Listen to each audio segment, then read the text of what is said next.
Oui, oui, merci Monsieur le maire. J'ai quelques remarques concernant ce rapport d'orientation budgétaire, assez général. Je pense qu'on aura l'occasion lors du vote du budget d'aborder plus en profondeur les différentes orientations. Je voulais revenir tout d'abord sur les dotations de l'État. Nous pouvons tristement prendre note d'un désengagement continu, puisqu'il est estimé à plus de 500 000 euros la perte de dotation globale de fonctionnement pour 2017.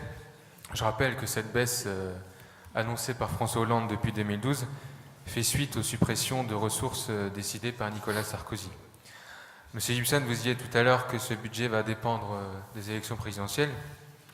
J'espère pour ma part et pour les finances de la ville que François Fillon ne sera pas élu président de la République. Concernant les transferts d'équipements à la communauté d'agglomération, vous avez exposé tout à l'heure qu'il y avait 3 gros transferts, notamment la piscine, le conservatoire et les zones d'activité économique. J'ai des interrogations sur ces transferts. C'est que, est-ce que ces transferts d'équipements à la communauté d'agglomération ne va pas faire augmenter la part de l'agglomération, enfin les coûts qui vont peser sur l'agglomération?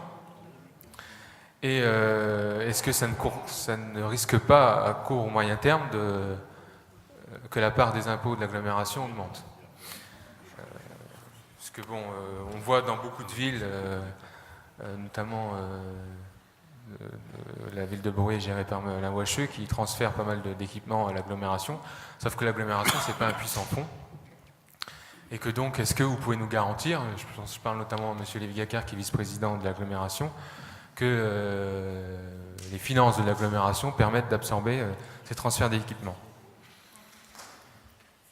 Et vous avez donc, depuis le début de ce mandat, l'habitude d'emprunter chaque année, et vous n'avez pas donné de chiffres ce soir, donc est-ce que vous allez recourir à nouveau à l'emprunt pour votre budget 2017?